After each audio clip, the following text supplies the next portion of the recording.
آداب عرض ہے دوستوں۔ غالب کا بڑا ہی مشہور شعر ہے کہ عشق نے غالب نکما کر دیا ہم کو، عشق نے غالب نکما کر دیا ہم کو، ورنہ ہم بھی آدمی تھے کام کے۔ دوستو، یہ شعر جس غزل سے ہے وہ غزل ہمارے لیے بہت اہم ہے۔ جب میں پریویس ایئر کے سوالات کو دیکھتا ہوں تو ایسا لگتا ہے کہ اشعار ہمیشہ اسی غزل سے آئے ہیں تشریح کے لیے کہ جو غزل بہت مشہور ہو یا اس غزل کا کوئی ایک شعر بہت زیادہ ہائی لائٹ ہوا ہے۔ تو یہ غزل بھی ایک ایسی ہی غزل ہے جس کا کہ یہ شعر کہ عشق نے غالب نکما کر دیا ہم کو، ورنہ ہم بھی آدمی تھے کام کے، یہ شعر بہت مشہور ہوا ہے۔ تو آئیے دوستو، تشریح باضابطہ طور پر شروع کرتے ہیں، کیونکہ ایک بار اگر تشریح سنی ہوئی رہے گی تو امتحان میں آپ بہت اچھے طریقے سے لکھ دیں گے۔ دوستو، یہاں مطلع پر آ گئے غزل کے۔ غزل کا مطلع دیکھیے کہ غیر لیں محفل میں بوسے جام کے، ہم رہیں یوں تشنہ لب پیغام کے۔ تو دوستو دیکھیے کہ اس شعر کا دو طریقے سے آپ مطلب نکال سکتے ہیں۔ ایک تو اگر آپ دنیاوی محبوب کو کنسیڈر کر کے مطلب نکالیں گے تو مطلب یوں نکل رہا ہے کہ غیر لیں محفل میں بوسے جام کے۔ تو ایک سچویشن کو بتایا جا رہا ہے کہ محفل ہے، محبوب کی محفل ہے، اور جو کہ رقیب ہے، جو کہ غیر ہے، وہ محفل میں آ رہے ہیں، اور جام کے بوسے لینا سے مراد یہ ہے کہ مے نوشی چل رہی ہے، لوگ خوب مزے میں شراب پی رہے ہیں، تو اس طرح کی محفل ہے۔ تو وہاں پہ غیر آ رہے ہیں اور سارے غیر لوگ ہی ہیں۔ اور ثانی مصرع دیکھیے کہ ہم رہیں یوں تشنہ لب پیغام کے، تشنہ لب پیغام کے۔ تو تشنہ لب جانتے ہیں، سوکھا ہوا لب، اور پیغام کے سے مراد یہ کہ پیغام کا مطلب یہ ہوتا ہے ہم کسی کو پیغام بھیجواتے ہیں، جیسے کسی کو ہم بلوانے کے لیے ہم کسی کو پیغام بھیجواتے ہیں کہ جاؤ ان کو کہنا انوائٹڈ ہے، وہ آئے۔ تو ہم کیا ہیں کہ پیغام سے بھی تشنہ لب ہیں کہ کاش کہ مجھے انوائٹ ہی کر دیا ہوتا، کہ بھلے میں نہیں جا پاتا، جو بھی ہوتا دیکھا جاتا، لیکن اتنا بھی ہے کہ کم سے کم انوائٹ کر دیتا، لیکن یہ ہے کہ ہم انوائٹڈ بھی نہیں ہیں، ہمیں بلایا بھی نہیں گیا ہے۔ تو یہ ایک کیفیت کو یہاں پہ بیان کیا گیا ہے۔ تو اگر آپ اس کا جو ہے اس طرح کا محبوب، خدا کو محبوب کنسیڈر کریں گے تو وہ بھی ہے کہ ادھر سے بھی آپ مطلب نکال سکتے ہیں، لیکن یہ ہے کہ ایک شعر کے ایک سے زیادہ مطلب نکلتے ہیں، لیکن یہ نہیں کہ آپ جو پیمانہ ہے، جو روٹ ہے، جو مرکز ہے، آپ مرکز سے ہٹ کر کے مطلب نکال رہے ہو، تو ایسا بھی نہیں ہونا چاہیے۔ آگے بڑھتے ہیں دوستو، اس شعر میں دیکھیے، شعر ہے کہ خستگی کا تم سے کیا شکوہ کیے، ہتھ کنڈے ہیں چرخے نیلی فام کے۔ یہ شعر کہ خستگی جانتے ہیں، خستہ حال، خستہ حال مطلب ٹوٹا ہوا، شکستہ سے خستہ ہے، تو خستہ کا تم سے خستگی، اسی خستہ سے خستگی ہے کہ خستگی کا تم سے کیا شکوہ کیے۔ محبوب سے کہہ رہا ہے کہ میں اپنی خستگی کا، اپنی بے چارگی کا، اپنی حیرانی و پریشانی کا اور اس کا غم کا کیا شکوہ کروں تم سے۔ ہتھ کنڈے ہیں چرخے نیلی فام، چرخے نیلی فام یعنی کہ آسمان ہے، نیلی فام نیلا آسمان، اور فام کہتے ہیں رنگ کو، جانتے ہوں گے آپ، گل فام ورڈ سنے ہوں گے، تو گل فام مطلب پھول کے جیسا رنگ۔ تو چرخے نیلی فام خدا کو کہا گیا ہے کہ ہتھ کنڈے ہیں چرخے نیلی فام کے۔ تو اس شعر میں آپ دیکھیں گے تو اس میں آپ کو تصوف ملے گا، اس میں آپ کو تصوف ملے گا، کیونکہ اس کا جو ہے دنیاوی محبوب کو کنسیڈر کر کے اگر آپ مطلب نکالیں گے تو اس کا یہی مطلب نکلتا ہے کہ ایک مصرع میں خستگی کا تم سے کیا شکوہ کیے، اور ہتھ کنڈے ہیں نیلی فام کے۔ تو اس میں خدا کو شامل کیا گیا ہے۔ شاعر کو ایسا لگتا ہے کہ ہماری جو خستگی ہے، ہمارا جو میری جو بری حالت ہے، تو یہ جو ہے خدا کی طرف سے ہے۔ تو اس میں اس شعر میں تصوف پایا جاتا ہے۔ آپ تصوف پر اگر پوچھے گئے غالب کی شاعری میں تصوف کو بیان کریے تو تصوف کے لیے یہ شعر آپ مثال کے طور پر دے سکتے ہیں۔ آگے بڑھتے ہیں دوستو، اس شعر میں دیکھیے، اس شعر میں شاعر کہتا ہے کہ خط لکھیں گے گرچہ مطلب کچھ نہ ہو، ہم تو عاشق ہیں تمہارے نام کے۔ سیدھی سی بات ہے، اور بڑا ہی ویسا شعر ہے۔ روانی ہے شعر میں کہ سیدھی سی بات شاعر کہہ رہا ہے کہ ہم تو خط لکھیں گے تم کو، بھلے کوئی مطلب ہو یا نہیں ہو، لیکن ہم تم کو خط لکھیں گے۔ کیوں لکھیں گے خط؟ وہ اس لیے کیونکہ ہم تمہارے نام کے عاشق ہیں، ہم تو عاشق ہیں تمہارے نام کے، ہم تمہارے نام کے عاشق ہیں۔ نام کے عاشق سے مطلب یہ ہے کہ ہمیں تمہارا نام لکھنا بہت پسند ہے، تمہارے نام سے ہمیں بڑی محبت ہے، اس لیے جب تم کو ہم خط لکھیں گے تو اس میں کیا ہوگا کہ ہمیں نام لکھنے کا موقع ملے گا، تو ہم تمہارے نام کے عاشق ہیں۔ ٹھیک ہے، اور اس شعر میں دیکھیے، یہ شعر دیکھیے دوستو، رات پی زمزم پہ ہم اور صبح دم، رات پی زمزم پہ میں، اچھا میں ہے سوری، رات پی زمزم پہ میں اور صبح دم دھوئے دھبے جامع احرام کے۔ پہلا مصرع ہم دیکھیے دوستو کہ رات پی زمزم پہ میں، یعنی کہ رات میں نے کیا کیا کہ زمزم، جانتے ہوں گے آپ زمزم کا پانی، تو زمزم کے پانی پی کر کے میں نے کیا کیا کہ میں پی لیا۔ میں کہتے ہیں شراب کو، اب ظاہر سی بات ہے ایک دوسرے کو کے اپوزٹ کے لیے استعمال کیا گیا ہے کہ جہاں میں جو ہے اس کو اچھا نہیں مانا جاتا ہے، اسلام میں بہت برا مانا جاتا ہے، کیونکہ مطلب یہ بہت ہی کہا جاتا ہے ہر برائی کی ماں ہے یہ، تو اس لیے مسلم لوگ کئی طرح سے نشہ وغیرہ کرتے ہیں لیکن جلدی شراب کو ہاتھ نہیں لگاتے ہیں،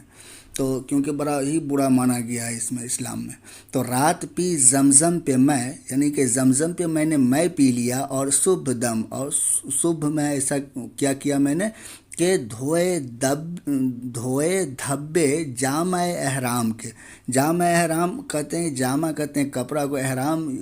باندھتا ہے نا جب حج کرنے جاتے ہیں حاجی لوگ، تو وہاں پہ ایک خاص قسم کا کپڑا وہ وائٹ کلر کا وہ کرتے ہیں، وہ سلا ہوا نہیں ہوتا، اس کو احرام بولتے ہیں، تو اس پر وہ بہت صاف ستھرا ہوتا ہے، بالکل نیٹ اینڈ کلین، بالکل فلی وائٹ، اس پر داغ دھبا نہیں ہوتا ہے۔ تو کہا گیا کہ دھوئے دھبے جامع احرام کے، یعنی کہ ہم نے کیا کیا کہ شراب سے جو ہے، شراب سے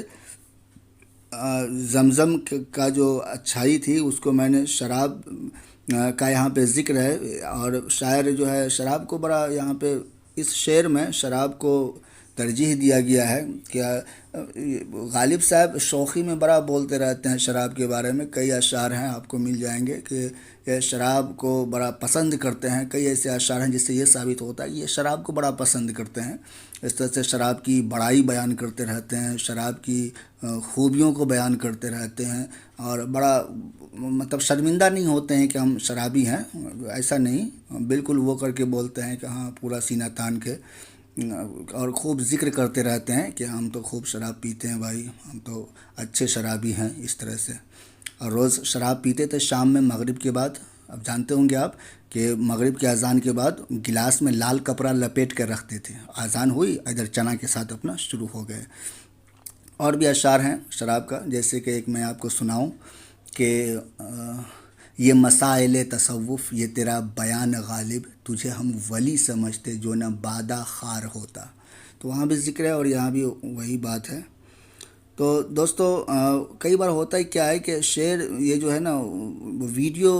لمبا ہو جاتا ہے، تو اب دیکھیے کہ اس میں یہ اشعار تک یہاں تک ہو چکا ہے اور یہ 3 اشعار بچے ہوئے ہیں، تو چلیے کر لیتے ہیں، بولے تو یہ لمبی ہو جائے، اب کیا پتہ کون سا شعر آ جائے گا، پڑھا ہوا سنا ہوا رہے گا تو کام آئے گا امتحان میں۔ 2 شعر تو فکس ہے، یہاں سے ہر جگہ کے سلیبس میں ہے یہ، غالب بڑا شاعر مشہور شاعر ہے نا، تو ہر جگہ آپ کو سلیبس ملے گا، یو پی ایس سی وغیرہ اور یو پی کے سول سروس وغیرہ میں بھی ہر جگہ ہے۔ دیکھیے شعر دیکھ لیتے ہیں، 2-4 شعر بچا ہوا ہے، مکمل کر لیتے ہیں کہ دل کو آنکھوں نے پھنسایا کیا مگر، دل کو اس شعر میں کہ دل کو آنکھوں نے پھنسایا کیا مگر، یہ بھی حلقے ہیں تمہارے دام کے۔ اب دیکھیے دل کو آنکھوں نے، اس شعر میں کیا ہے، اس شعر میں شاعر محبوب کے آنکھوں کی خوبصورتی کو بیان کر رہا ہے، یعنی اگر محبوب کی جو آنکھیں ہیں وہ اگر کسی کے دل کو پھنسا لیتا ہے تو یہ یہ جو ہے اس بات کو شاعر محبوب کی آنکھوں کی خوبصورتی بتا رہا ہے کہ دل کو آنکھوں نے پھنسایا کیا مگر، یعنی میرے دل کو اگر میرے محبوب کی آنکھوں نے پھنسا لیا ہے تو کیا ہے کہ یہ بھی حلقے ہیں تمہارے دام کے، دام کہتے ہیں جال کو، اور حلقے یعنی گھیرا جو سرکل جس کو بولتے ہیں، تو یہ بھی حلقے ہیں تمہارے دام کے، یعنی کہ جال، تمہاری جو آنکھیں ہیں جال کے جیسے ہے، جال کے ہی جیسا ہے، جال کے حلقے میں آتا ہے کہ تمہاری آنکھیں جو ہے ایک جال کے جیسا ہے جس نے ہمیں پھنسا لیا ہے، اور جال کے ہی حلقے میں آتا ہے، تمہارا جہاں تک جال پھیلا ہوا ہے تو اس میں تمہاری آنکھیں بھی جو ہیں ایک اہم رول ادا کر رہی، یہ بھی اسی جال کے، اسی سرکل کے حلقے میں ہے۔ اور دوستو اب اس شعر میں دیکھ لیجئے کہ شاہ کے ہے غسل صحت کی خبر، دیکھیے کب دن پھرے حمام کے۔ تو اس میں دیکھیے کہ شاہ کے ہے غسل صحت کی خبر، غسل صحت ہونا سے مطلب یہ ہوتا ہے کہ جب کوئی آدمی بڑی لمبی بیماری کے بعد صحت یاب ہوتا ہے تو وہ فائنلی جو ہے غسل کرتا ہے، صحت یاب ہوتا ہے، اس کو جو کہتے ہیں غسل صحت، یعنی کہ لمبی بیماری سے صحت یاب ہو کر کے صاف ستھرا ہوتا ہے، غسل کرتے ہیں تو اس کو غسل صحت کہتے ہیں، اس کے بعد وہ ٹھیک ہو جاتے ہیں۔ تو اب دوسرے مثال ہم دیکھیے کہ دیکھیے کب دن پھرے حمام کے، حمام جانتے ہیں، حمام باتھ روم کو بولتے ہیں، اور حمام خانہ، حمام دراصل ترکی باتھ روم کو بولتے ہیں، ٹرکش باتھ روم کو حمام بولتے ہیں۔ تو دیکھیے کب دن پھرے حمام کے، یعنی کہ ایسا کب ہو کہ حمام جو ہے، حمام کا دن پھرے، اور جب بادشاہ صاحب بیمار ہونے سے پہلے حمام خانہ میں نہاتے تھے، اس کے بعد کیا ہوا کہ وہ بیمار ہو گئے تو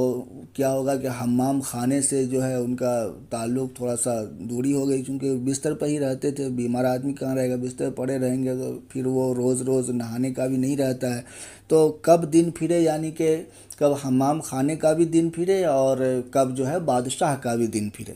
تو اس میں کوئی ایسا پیچیدہ خیال ہے نہیں کہ جس کو بیان کیا جائے۔ تو اب اس آخری شعر میں دیکھیے دوستو، یہ تو بڑا ہی مشہور ہے، آپ جانتے ہوں گے، اس میں کیا اس کی تشریح کرنا، بالکل سیدھی سی بات ہے، جو بات کہی گئی ہے وہی بات ہے، کوئی اس میں ایسی بات ہے نہیں کہ تحت تہر معنی ہے، حالانکہ غالب کے اشعار ہوتے ہیں جس میں تہداری معنی ہوتی ہے، تو یہاں پہ ہے نہیں ویسے اشعار۔ دیکھیے کہ عشق نے غالب نکما کر دیا ورنہ ہم بھی آدمی تھے کام کے، تو عشق کی برائی کر رہے ہیں یہاں پہ غالب صاحب، اور غالب صاحب جو ہے نا جب عشق کی برائی کرتے ہیں تو ایک میں شعر سناؤں گا آپ کو، آپ جانتے بھی ہوں گے یا نہیں جانتے میں نہیں جان رہا ہوں، باقی میں آپ کو الگ سے سناؤں گا۔ تو اس شعر میں غالب کیا کہہ رہا ہے کہ عشق نے غالب نکما کر دیا، یہ جو عشق نے ہمیں بالکل نکما ناکارہ کر دیا، ورنہ ہم بھی کبھی کیا تھے کہ کام کے آدمی ہوا کرتے تھے۔ اور ایک جگہ غالب صاحب عشق کی توہین کرتے ہوئے، عشق کے خلاف بولتے ہوئے، عشق کی برائی کرتے ہوئے کہتے ہیں کہ بلبل کے کاروبار پہ ہیں خندہ ہائے گل، بلبل کے کاروبار پہ ہیں خندہ ہائے گل، کہتے ہیں جس کو عشق خلل ہے دماغ کا۔ تو غالب صاحب عشق کو دماغ کا خلل بتا رہے ہیں۔ تو دوستو ملتے ہیں پھر کسی نئے ویڈیو میں، اپنا خیال رکھیں، اللہ حافظ۔